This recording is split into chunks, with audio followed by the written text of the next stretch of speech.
히브리서 10장 23절입니다.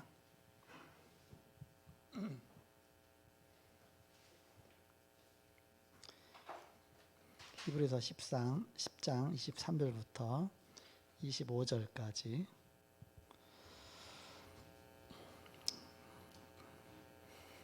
교독하겠습니다. 제가 23절 먼저 읽습니다. 또 약속하신 이는 미쁘시니 우리가 믿는 도리의 소망을 움직이지 말며 굳게 잡고 같이 읽습니다. 모이기를 피하는 어떤 사람들의 습관과 같이 하지 말고 오직 권하여 그날이 가까운 볼수록 더 그리하자. 아멘. 제목이 교회를 다스리시는 예수님입니다.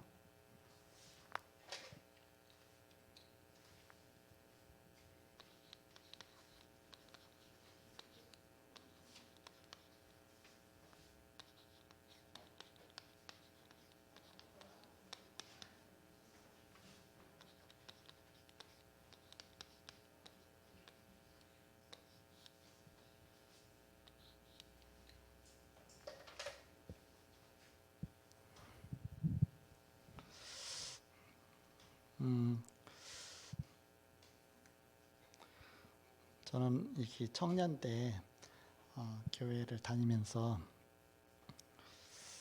교회에 많은 그런 갈등하는 걸 봤어요. 이렇게 서로 장로님들과 목사님들과 굉장히 갈등하는 분들 봤고요.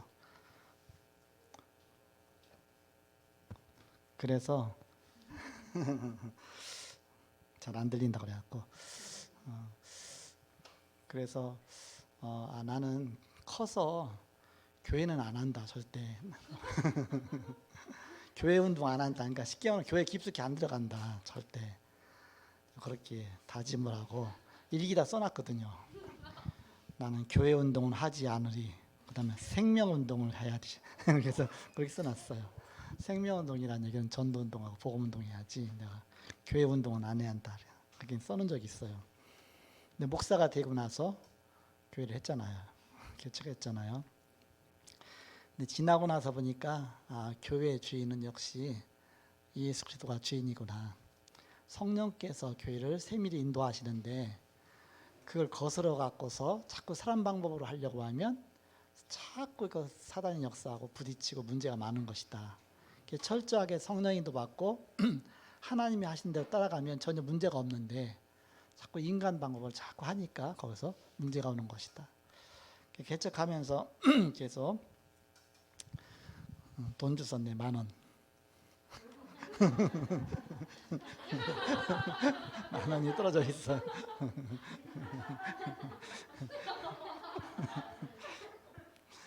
제가 돈 주기 처음이네요. 그래서 이제 강단에서 늘 기도했죠. 기도하다가 교회에 문제가 생긴다든지 일이 생기면 계속 기도하는 거예요. 딴 일이 없잖아요. 어떻게 할 수가 없으니까. 개척해서 뭐 사람도 없지. 그럼 기도하다 보면 하나님 응답 주시잖아요. 꼭. 기도 속에서 해답을 주시든지 응답을 주시든지. 해답 주신다는 얘기는 어떤 깨달음을 주시는 거예요. 이렇게 하면 되겠다. 이렇게 하면 되겠다. 방향이 나오는 거죠. 응답 주시는 거는 기도한 대로 딱 응답이 오는 거예요. 그때 얘기했지만 응답 주시는 가장 쉬운 확실하게 확인할 수 있는 응답. 갑자기 통장에 돈이 왔어. 누가 보냈어. 알지 못한 사람이. 개척교회 보태 쓰라고. 근데 내가 기도하고 있는 액수에 딱 맞게 왔어. 너무너무 신기하지. 누구한테 얘기한 것도 아닌데 혼자 기도하고 있었는데. 그래서 하나님 살아계시다. 하나님이 내가 기도하는 액수까지 다 하시는구나. 당장 월세 내야 되는데 얼마가 딱 필요하잖아요. 그럼 그거 기도하면 하나님이 좀 더 많이 주시는 것도 아니고 딱 그만큼만 딱 주시죠. 이렇게 주시면 더 많이 주시지. 그 얘기는 뭐예요? 하나님은 얼마든지 다 주실 수 있는데 하나님 내 믿음을 키우시기 위해서 그렇게 역사하신다 그 얘기입니다. 하나님이 손에 다 있는 거잖아요. 그래서 우리가 불신앙하고 자꾸 인간적인 방법 쓰면 자꾸 사단이 좋아하죠. 교회는 하나님 것이다. 그 다음부터는 기도할 때 뭐라고 하냐? 하나님, 나는 이 교회의 주인이 아닙니다.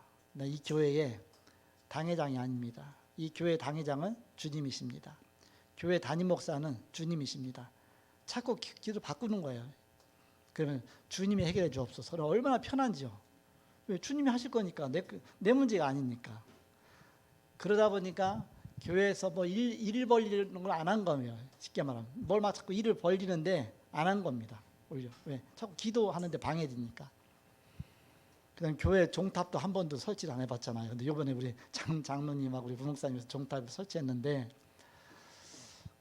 감사하더라고 이렇게. 어떻게든지 제가 이제 기도하고 훈련받고 말씀 운동하고 그게 장애될까봐 딴 걸 자꾸 안 한 거예요. 교회 행사도 안 하고.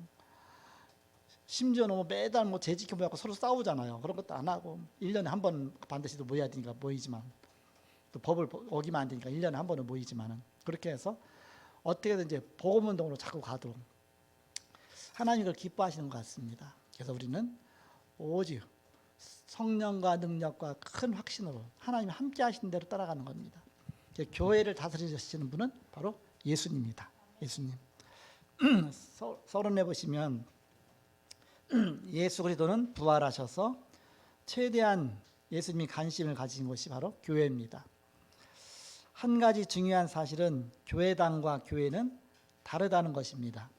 교회당은 건물이고 교회는 성도들이 모인 겁니다. 모여 있으면 여기서 모이면 여기가 교회고 저 산에 가서 모여 있으면 거기가 교회고 우리 뭐 옛날에 야예배도 갔잖아요. 그럼 산에 가서 모여 있으면 그 순간 거기가 교회잖아요. 그래서 교회당과 교회는 다른 것이다. 근데 교회도 두 가지로 구분할 수가 있습니다.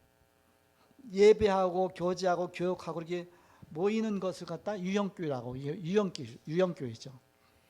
또 여러분 한 명 한 명이 이제는 교회입니다. 그 무형교회라고 하죠. 아까 오전에 메시지에 나왔잖아요. 그래서 고린도전서 3장 16절에 보니까 너희에게 하나님의 성령이 거하는 전인 줄 알지 못하는 자. 성령의 전이다 그랬습니다. 교회죠. 그래서 그리스도께서는 교회를 어떻게 다스리고 계시냐, 특히 무형교회를 어떻게 다스리고 계시냐, 첫 번째입니다.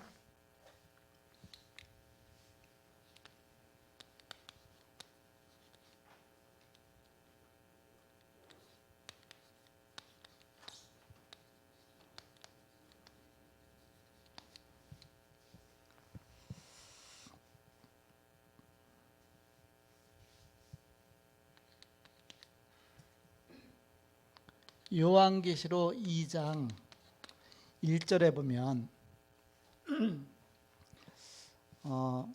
일곱 별과 일곱 금초대에 다니시는 이가 가라사대 그랬거든요. 계시록의 아시아 일곱 교회에 편지하노니 그랬잖아요.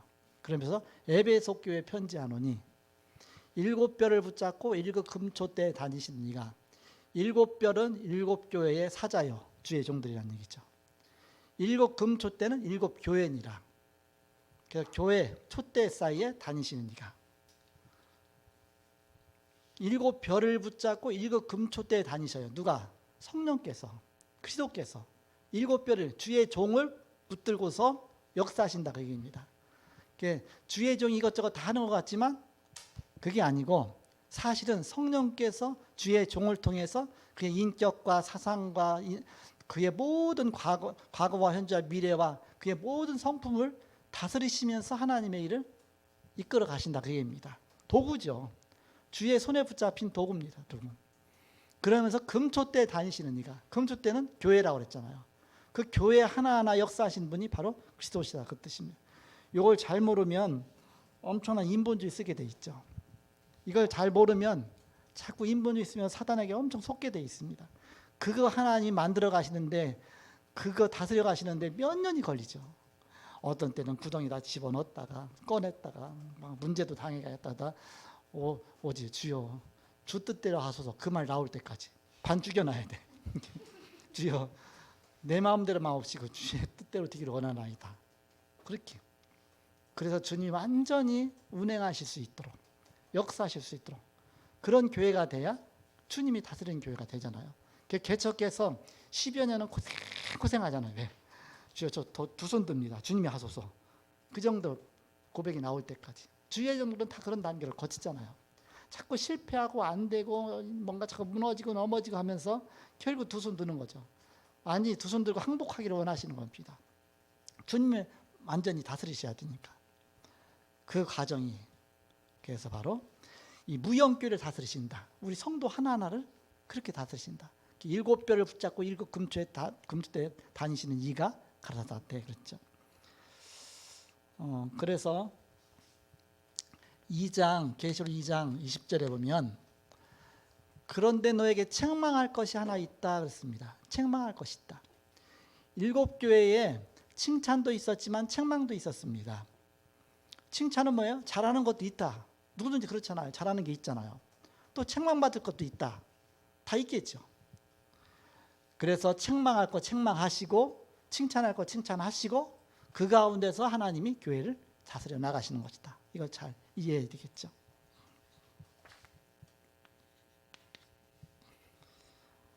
어떤 때는 그냥 주님의 위로가 있어요.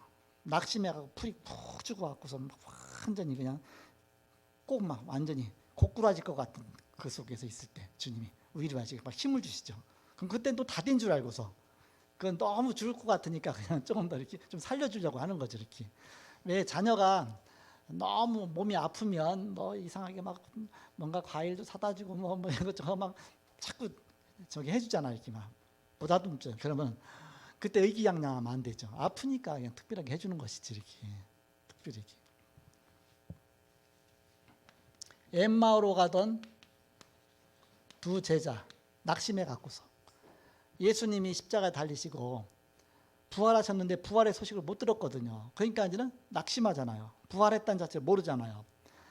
막 시르에 빠져갖고서 막 아니 그 진짜 선지자 같았는데 죽고서 사라지다니 어떻게 이럴 수가 있어, 인생 무상하다 하면서 둘이 막 얘기하고 가는데 그때 어떤 분이 딱 다가와서 막 얘기하면서 메시지 주니까 막 다시 막 이 마음이 뜨거워지거든요. 나중에 눈이 뜨여서 보니까 예수님이었어. 부활하신 예수님이 엠마오로 가던 두 제자에게 와서 말씀 주고서 다시 힘을 준 겁니다. 근데 주님이 딱 가신 다음에 지금까지 말씀하셨던 분이 예수님이 아니었나? 맞다, 예수님이었구나. 예수님 없어졌어 금방. 바로 낙심한 자에게 그 힘을 주셨죠. 엠마오로 가던 두 제자에게. 그러면서 그건 3번인 것 같으네. 2번 3번 바뀌었어요. 2번은 요한복음 21장 15절에서 18절에 그 베드로 물고기 잡으러 간 베드로. 주님 부활 소식 듣고도 낙심해서 물고기 잡으러 갔거든요. 누가? 베드로가. 그때 예수님께서 베드로한테 그 바닷가에서, 근데 베드로는 밤새도록 물고기를 잡았는데 한 마리도 못 잡았어요. 뭐 평생을 배로 그물로 고기를 잡았기 때문에 그 노하우가 있거든요. 완전히 어부 중에 완전히 베테랑인데, 그런데 밤새도록 맞도록 고기를 잡았는데 한 마리도 못 잡은 거예요. 예수님이 그러잖아요. 너희에게 고기가 있느냐 했더니 밤새도록 잡았지만 한 마리도 못 잡았습니다. 얼마나 정말 낙심했겠어요. 근데 그때 예수님 뭐라고 말합니까? 배 오른편에다 그물을 던져봐라.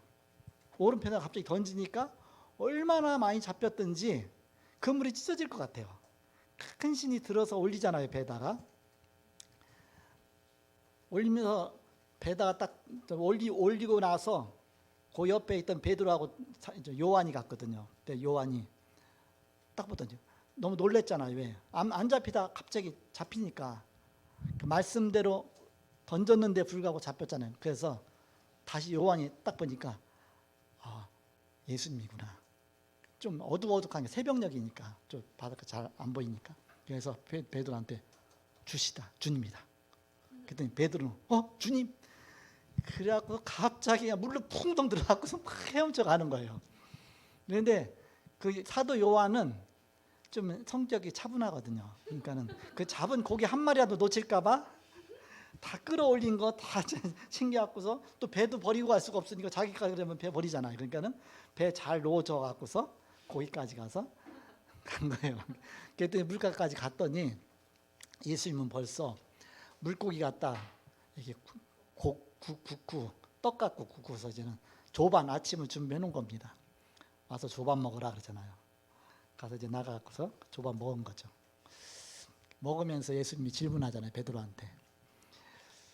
시몬 베드로야, 네가 날 사랑하느냐 그러잖아요. 뜨끔했을 거예요. 내가 주님 모른다고 해서 막 부인하고 3번씩이나 부인하고 욕하고 저주하고 갔거든요. 이렇게. 네가 날 사랑하느냐? 내가 주님을 사랑합니다. 그러죠. 그때 미워합니다 대답할 수가 없잖아요. 사랑합니다.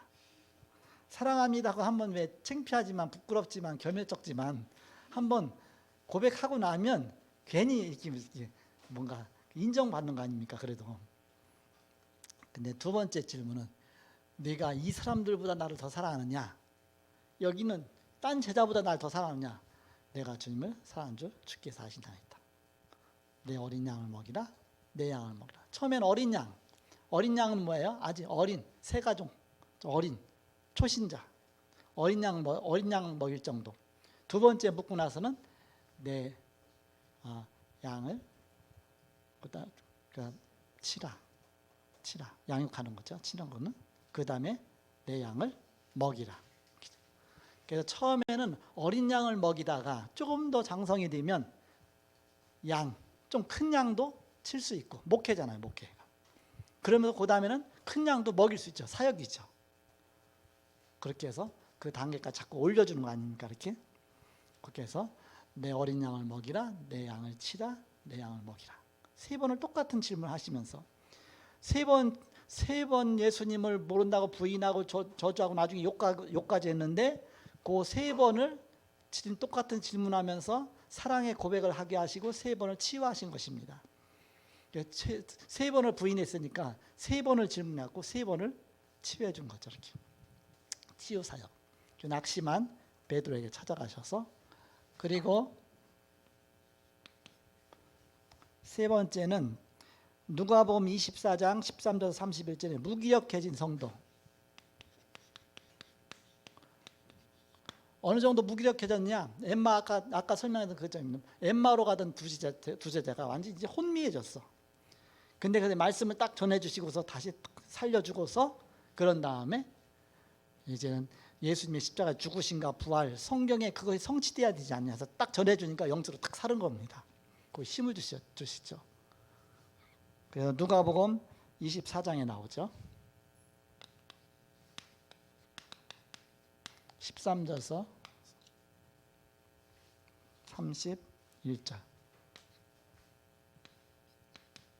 이렇게 성령께서 한 사람 한 사람, 교회 한 사람 한 사람 교회를 다스리고 계시다, 그런 뜻입니다. 무기력한 자에게는 힘을 주시고 낙심한 자에게는 다시 힘을 주시고 막 자꾸 막 북돋워 주시고 그렇게 하죠. 그러면서 기도하는 성도를 다스려 주시고, 기도 속에서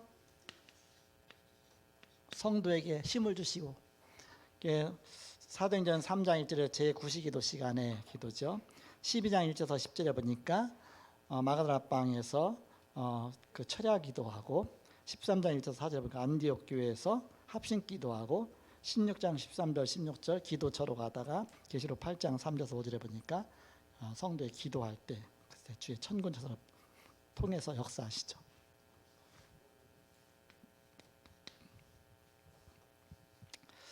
그리고 증거하는 성도를 다스리십니다. 즉 전도하는 성도의 그때 성령께 역사하시죠. 여러분이 막 무기력하잖아요. 그럼 전도해 보세요. 그럼 그때 성령 충만해지죠. 그때 성령께서 막 이렇게 강하게 역사하시죠. 여러분이 무기력해질 때는 기도를 하든지 말씀을 은혜를 받든지 아니면 전도를 하든지 셋 중에 하나면 힘을 얻게 돼 있습니다. 3가지 다 하면 성령 충만해지고. 증거하는 자에게 성령께서 이렇게 역사하시죠. 모든 성도 한 사람 한 사람을 다 다스리고 계시다.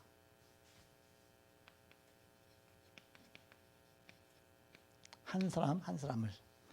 그래서 에베소서 5장 23절에 보니까 이는 남편이 아내의 머리됨 같이 그리스도께서 교회의 머리됨이니 그랬잖아요. 교회의 머리는 주님이시다. 그리스도께서 우리의 머리가 되셔서 다스리시는 것입니다. 고린도서 12장 12절에 보니까 몸은 하나이나 많은 지체가 있는 것처럼 또 지체가 많지만은 한 몸인 것 같이 바로 그리스도의 몸, 우리가 몸이다. 지체 각 부분이다 그랬습니다. 그리고 거기 12절, 13절, 27절 다 한 성령으로 한 몸이 되었다 그랬습니다. 그래서 우리는 지금도 그리스도의 지체로서 여러분이 하나씩다. 그러니까 여러분 같은 몸이요, 지체다, 지체. 그렇게 여러분이 이해하시면 되겠습니다. 그 교회라는 한 교회의 머리는 그리스도가 되시고 몸이다.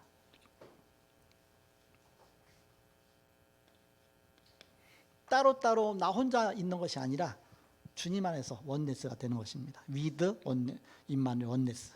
오늘 아까 오전에 말씀드렸죠. 이렇게. 그래서 하나의 양이다, 양. 그래서 왼편에는 염소들, 오른편에는 양들. 그렇죠? 양. 마지막 때 양. 그리고 7번째, 주님이 다스리시는 방법이 있습니다. 어떻게 다스리시냐? 다스리시는 방법. 고린도전서 3장 16절. 너희는 너희가 하나님의 성전인 것과 하나님의 성령이 너희 안에 계시는 것을 알지 못하느냐? 너희가 하나님의 성전이다 그렇습니다. 성령이 우리 안에 계셔서 우리를 다스리신다. 계시록 3장 20절. 볼지어다 내가 문 밖에 서서 두드리니 누구든지 내 음성을 듣고 문을 열면 내가 그에게로 들어가 그로 더불어 먹고 그는 나로 더불어 먹으리라. 주님과 함께 사는 것이죠. 고린도서 13장 13절.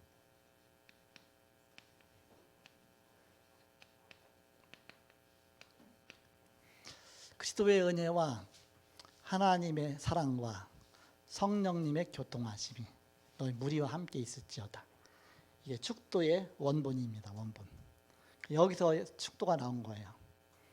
그래서 우리가 목사님도 축도할 때 이게 가장 오리지널 원본이에요. 그리스도의 은혜와 하나님의 사랑과 성령님의 교통하심 너희 무리와 함께 있을지어다. 그럼 축도입니다.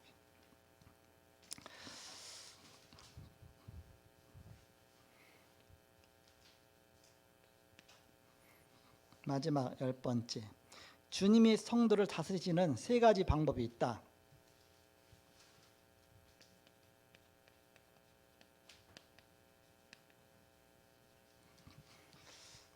사도행전 1장 5절에서 11절에 오직 성령이 너희가 몇 날이 못되어 성령으로 세례를 받을 것이다. 오직 성령이 너희에게 마시면 너희가 건너받고 이르달래 온 유대 사마리아 땅까지 내 증인들이라. 그래서 성령 충만케 하시고 그러면 능력 주시고 증인 되게 하시고 복음으로 인도하시는 것이죠. 그리고 다시 재림하실 때까지 그 성령으로 함께 하시겠다. 그렇게 주님이 성령으로 다스리시는 것입니다. 무형교회 우리 자신을 그렇게 교회를 다스리고 계시다. 우리 자신이 교회다. 교회는 무너뜨릴 수 없다 그랬죠. 여러분 이제는 집에 가서 혼자 예배 드리면 그게 교회예요.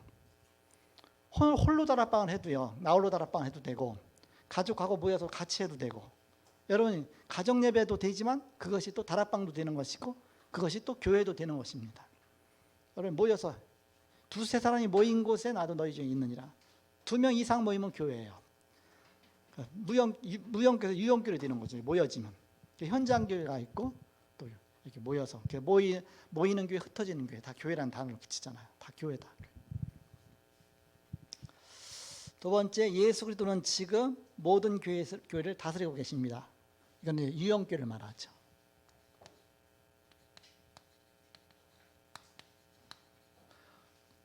요한계시록에 나타난 7교회가 나오잖아요.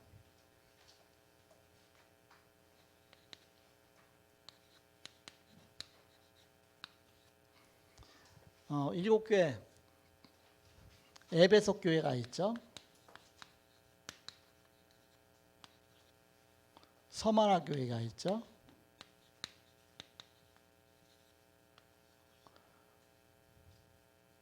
버가모 교회가 있죠. 두아디라 교회가 있습니다.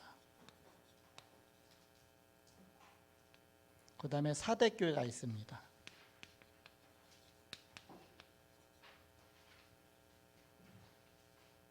그 다음에 빌라델비아 교회가 있습니다. 마지막에 라오디아 교회가 있습니다. 라오디게아 교회. 그래서 에베소 교회, 서마나 교회, 버가모 교회, 두아디라 교회, 사대 교회, 빌라델비아 교회, 라오디게아. 거기 쭉 계시록 2장 1절, 8절, 12절, 2장 18절, 1절, 7절, 14절 그 내용대로입니다. 이렇게. 여기 특징이 다 있어요. 에베소 교회는 7별과 7 금초대 다니시니가 그랬죠. 그렇게 주님이 나타나신 겁니다. 그 서머나 교회는 처음이요 나중이다. 처음이요 나중 되신 그리스도가 나타나신 거. 그런 모양으로. 그 버가모 교회는 좌우에 날선 검을 가지시니까 그랬어요. 좌우에 날선 검, 말씀의 검이죠. 그런 주님으로 나타났습니다. 그 두아디라 교회는 눈이 불꽃 같고 발이 빛난 주석 같은 이로 나타났습니다. 주님이. 그리고 사대 교회는 7명과 7뼈를 가진 이로 나타났습니다. 그 빌라델비아 교회는 다윗의 열쇠를 가지신 분으로 이렇게 나타났습니다. 그 기절에서 보시면 다 나와요. 그런 기절에 보시면 14절에 가서 라오디아 교회는 아멘이요 충성띠고 참된 증인으로 나타나셨습니다. 나타나신 그 특징들이 다 교회마다 틀리게 나타났어요. 그러니까 주님은 교회마다 다 틀리게 역사하신다. 똑같을 수가 없습니다. 하나님은 다 그 말씀 특징대로 다 역사하신다. 근데 여기에는 그렇게 나타난 특징들이 있지만 특징들뿐만 아니라 장점이 있어요. 장점도 있고 단점도 있어요. 특징, 장점, 단점. 특징, 장점, 단점. 그렇게 다 똑같이 다 있습니다. 교회마다. 그럼 우리 교회도 특징 있고 장점 있고 단점이 있겠죠. 그럼 딴 교회는 우리 교회 같이 못하니까 우리 교회가 더 좋은 교회 나쁘고 그런 게 없다. 다 나름대로 다 특징이 있고 하나님이 쓰신 대로 장점이 있고 단점이 있고 다 그렇다 그 얘기입니다. 하나님이 다 쓰시니까 하나님이 이렇게 하신 거 아닙니까? 그럼 그 교회는 그 나름대로 그렇게 쓰신 것이죠. 그거 다 비교하지 말라 그 얘기입니다. 그 시대에 필요하기 때문에 다 그렇게 역사하시는 것이다. 그렇게 보시면 되겠습니다. 그래서 이제 여러분 에베소 교회의 단점은 뭐라고 나왔어요 그때? 네 처음 사랑을 버렸느니라 그랬잖아요. 그거는 많이 여러분 인용했잖아요. 주여 처음 사랑을 버리지 말게 없어서. 뭐 장점은 참되고 뭐 게으르지 않았다 그렇게 나와요. 이렇게 장점은. 단점은 네 처음 사랑을 버렸다. 처음엔 사랑했는데 나중 가서는 자꾸 이렇게 사랑했다 그런 뜻 아닙니까? 그리고 서만화 교회 같은 데는 환난과 궁핍을 잘 견뎠다. 그 사단의 회다 그랬잖아요. 사단의 회당 조직들. 그 사단 역사는 잘 견뎠다 그랬죠. 그러면서 죽도록 충성하라. 생명의 면류관을 내게 주리라. 여기는 단점이 안 나와요. 장점만 나오고 단점 안 나오는 교회도 두 교회가 있어. 그런 교회도 있어 이렇게. 다 그러고 싶죠. 그런데 하나님이 또 이렇게 인도하신 것이니까. 그래서 라오디아 교회는요, 이렇게 그 책망만 받았어. 여기는 네가 뜨겁든지 차든지 하라 그랬잖아. 네가 미지근하다 그랬잖아. 뜨겁든지 차든지 하거나 그랬잖아. 거기 보면 그 다 나옵니다. 장점도 있고 단점도 있고. 그래서 그 기절대로 해서 7개를 쳐다보는. 시간이 많이 가니까 그 정도로 보고요. 그러면서 교회에 주시는 하나님의 축복이 있습니다.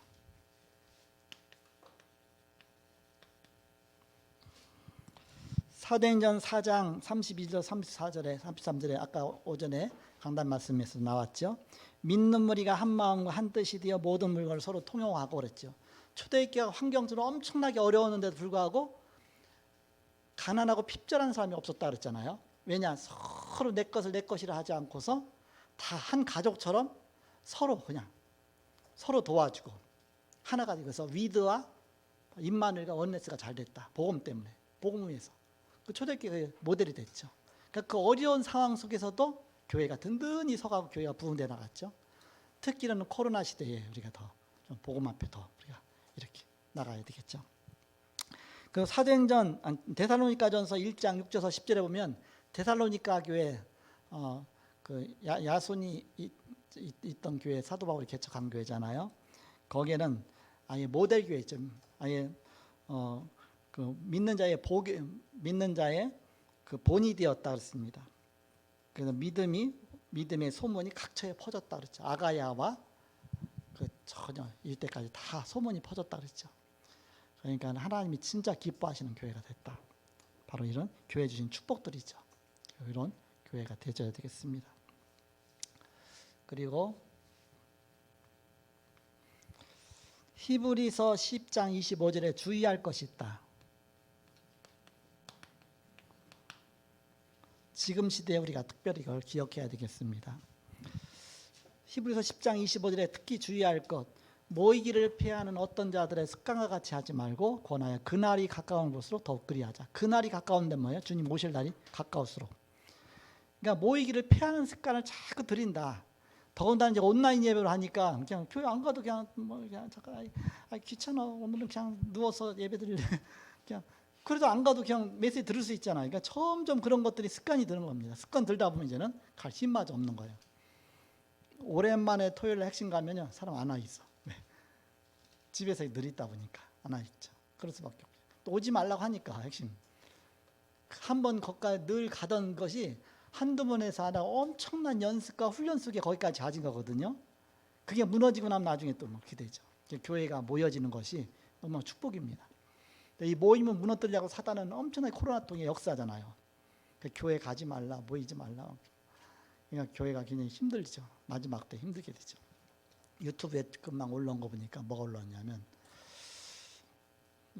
그 뉴스에 그 코로나 때문에 헌혈하는 사람들이 없어서 교회에서 한 70명이요, 80명 정도 헌혈을 하겠다고 자원자가 나와서 연락을 했대요. 근데 차를 2대 보내준다고 그랬대요. 교회에서 헌혈을 하도록 이렇게. 그랬더니 연락이 왔대요. 어디에서? 방역 당국에서.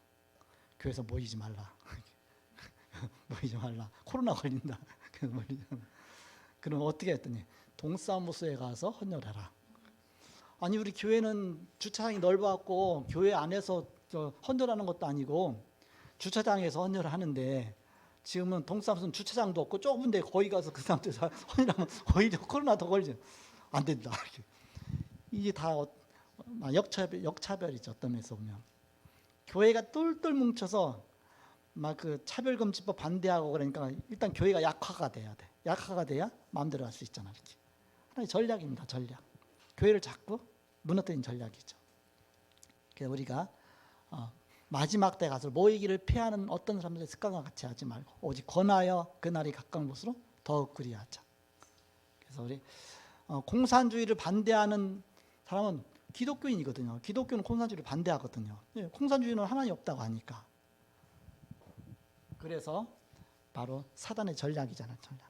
우리가 정말 믿음으로 기도, 영적 싸움 싸워야 되겠습니다. 예배를 무너뜨리고 교회를 무너뜨리고 사단의 전략을 안 집니까?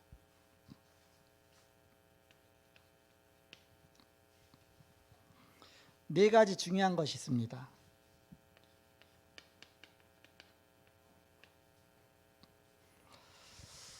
교회에서 네 가지 중요한 것이 있는데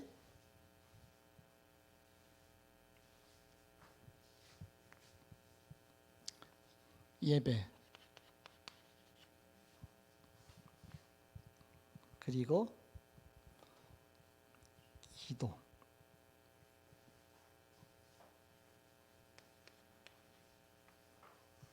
그리고 교제, 그 다음에 봉사.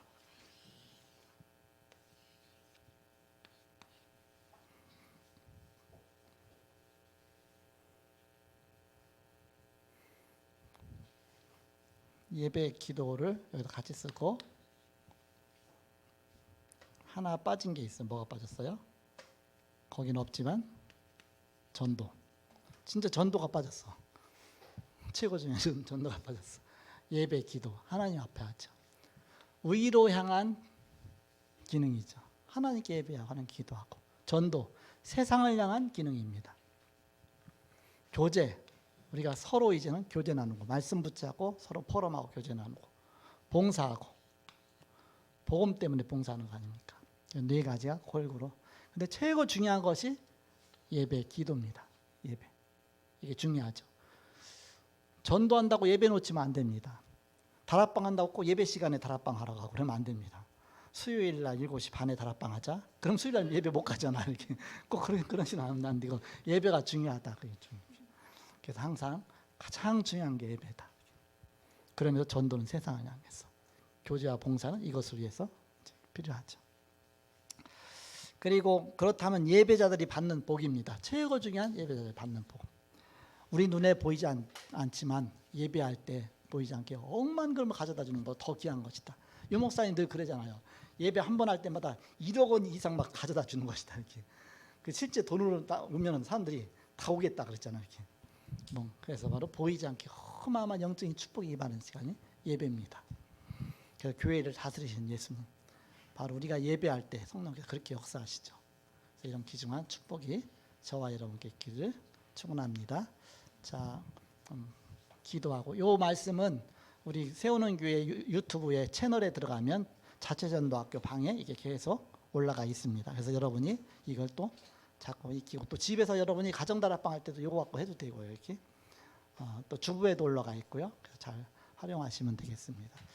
자, 기도하고 마치겠습니다. 하나님 감사합니다. 오늘 평신도 선교 헌신 예배로 예배를 드렸습니다. 성령께서 함께 하시고 말씀 따라가게 하시고 또 교회를 다스리시는 주님 성령 인도 따라서 또 교회가 세상 살리고 복음 증가하는 교회가 되게 하심을 감사합니다. 온 성도에게 힘을 주시며 코로나 시대에 오히려 성령 충만해서 전도의 증인으로 서지게 하여 주옵소서. 드려진 예물에 축복하시며 세계 복음할 만큼 하나님 큰 경제 축복 허락하여 주옵소서.